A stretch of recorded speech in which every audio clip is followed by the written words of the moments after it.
Welcome. This is the second lesson where we will see how to calculate flexural stresses or normal stresses from bending moments in beams. So this is a beam here that's simply supported by a hinge at A and a roller at B. Distributed load 1 kilonewton per meter over the length. There is a point load at 1/3 of the length, and there is a point moment load at the other third of the length. Another information I'm given is the cross section of the beam. It's a T section with the shown dimensions, and the Z-axis, considering the X and Y axes drawn on the length along the length of the beam here. So using the right hand rule, X, Y, and Z, make sure that the orientation of the axes are correct. We figure out where's the Z, or the centroid of the section. So we did already that first moment of area calculations to figure out the centroid location. And it's at 54 millimeters away from the top of the beam. And we need here to calculate and find the location of the maximum flexural stress, both positive and negative, because typically a beam will have part of it is under compression, part of it is under tension, like we have seen in deriving the formula for sigma, flexural stress from bending moments. So as always with the strength of material problems, we need to start with statics to figure out all forces applied on the beam, including the reactions. So I need to find the reactions. Without spending time on that, it's a very basic statics equilibrium problem. So we find here that support A carries double the load or double the share of the load compared to the support at B. There is no X reaction components here. And the next step, to find stresses, we have to find internal forces, and this is what we're going to do, is finding the location of the maximum internal bending moment. So we need to draw the shear and moment diagrams. So starting with the shear, from the left, support A. So I have the 6 kilonewton reaction at A that will bring me up by 6 kilonewton positive. And moving to the point at the third of the length of the beam, I'm moving 2 meters, and every meter has a distributed load of 1 kilonewton per meter, so I'm dropping from 6 to 4. Then I hit here the load of 3 kilonewtons, which will bring me down to 1 kilonewton positive, and then moving from this point to the support B, because the third, the point where is the point moment, 6 kilonewton meter, it's not a discontinuity point for shear. So I'll just keep going with that. I don't care about the moment at this point. So I'm dropping from 1 all the way to -3, because over 4 meter length with 1 kilonewton meter, the resultant is 4, or -4 here. So moving from 1 to -3. And then I hit the reaction 3 kilonewton at B. That will bring me back to 0. This is good news. It means that I have a correct shear diagram. Now using the shear to draw the moment, so I have to calculate the areas under the shear diagram, calculating A1, 2, 3, and 4.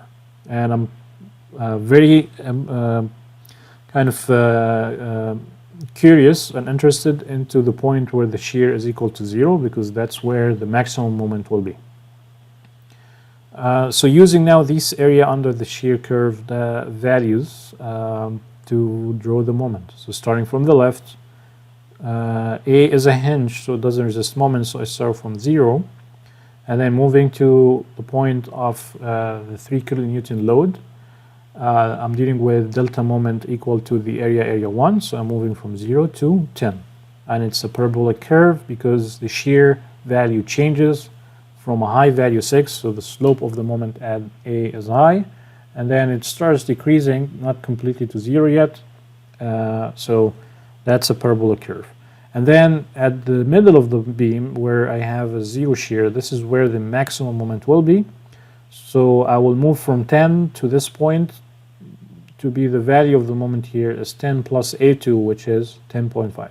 I will end up with 10.5, and then I will add A3, which is a negative, bringing me down to 10. And then I will hit here the 6 kilonewton meter. That's the one that will cause a jump or drop in the moment. Considering that it's a counterclockwise, drawing the moment from the left, hitting a counterclockwise moment, that will cause a drop in the moment diagram. So I'm dropping from 10 to 4. And then adding A4, which is negative 4, 4 plus negative 4, that will bring me to 0, another reason to make me happy. So I'm having here a correct moment diagram. And from here I can have a conclusion that the maximum moment will be 10.5 when it happens at the middle of the beam. We'll see in the next lesson a more complicated case of beams where you will have the moment diagram will be showing positive and negative values for moments. And in case of symmetrical, non-symmetrical sections, you will have actually multiple non-critical, you will have multiple critical sections. For us here, the whole diagram is positive, so we're picking the maximum absolute value, and we have only one critical section to analyze from the flexural stresses point of view. So to calculate flexural stresses, I have to calculate inertia. So sigma is equal to my over I. To calculate the inertia, I have to, if it's not like a straightforward kind of rectangular section, this is made up of two rectangular pieces, so I will have to use the parallel axis theorem to calculate the inertia of the whole section. Please review your statics on to review this theory, but basically what will happen is I will analyze or calculate the inertia of each one of these blocks around its own centroid and move that inertia to the centroid of the whole section by multiplying the area. By adding this multiplication of the area and the distance from the local centroid and the global centroid, d, I will make it d to the power 2. So that's the formula. So let's apply it to the two blocks I have here, the flange and the web. So the flange has the area here, has the inertia here around a parallel axis to the z. So 216 will be the width of the section, and the depth of it resisting moment is 36. To the power 3 divided by 12, the area 216 times 36 times the distance from the centroid of the whole section to the centroid of that flange. So if you look from the top of the beam to the centroid of the section is 54. From the top of the beam to the centroid of the flange is 36 over 2. The difference will be the distance d I'm looking for. This is for block 1. Block 2 will be kind of similar process, but now you see that the width is 72 and the depth resisting the moment is 108. To the power 3 divided by 12, multiplying the area 2 times the distance from the center of the block to the centroid of the section. And that distance is the distance from the top of the beam to the bottom of the flange, 36, and then I will add half of the height of 108, so 54. So that's the distance from the center of the block to the top of the beam, and I know that the centroid from the top of the beam is measured 54. So that's basically now the distance will be 36. So all these distances are in millimeters, and my units of the moment is kilonewton meter. So I need to divide here by 1000 millimeter per meter, but now this is all to the power 4. So I will end up with IZ to be this value, 28.6, 10 to the power negative 6 meter to the power 4. I have the moment, maximum moment. I have IZ that matches it. Now I need to calculate the sigma, the flexural stress. Considering that this is a positive moment, and we know positive moments cause tension at the bottom of the beam and compression at the top of the beam. So sigma top in this case will be compressive stress. So it's a sigma max negative, and it's max within the section. Like we'll see the distribution of stresses on that section very soon. So sigma max negative, this means that it's my over I. So I'm thinking now, plugging in the values as absolute, because I already kind of did that exercise of thinking about what is really the type of stress developing there. It is a negative, because the moment here is positive and it's a top point.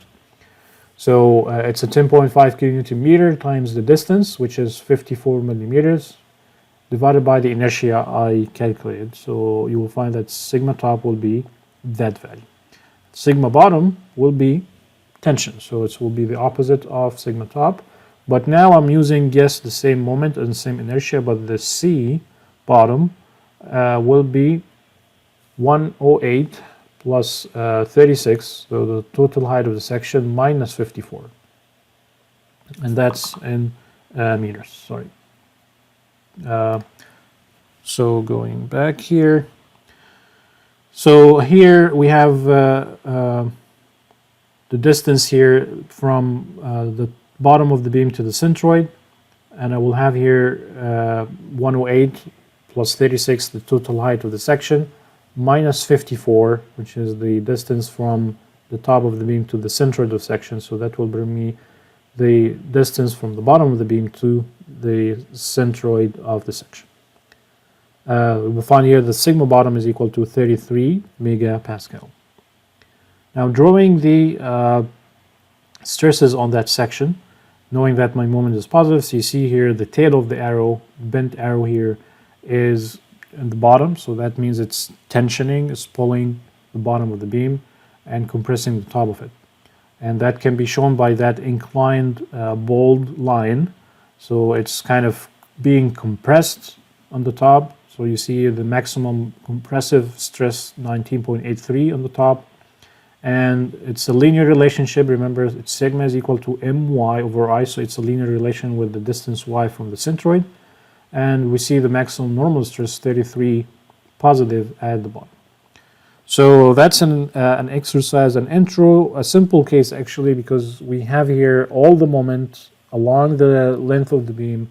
Every section feels a positive moment, so it's just a matter of picking the maximum absolute value.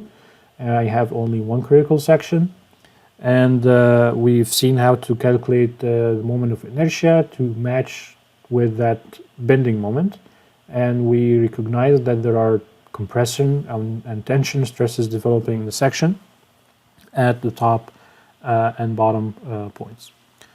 So I hope you enjoyed it. Thanks for watching, and take care.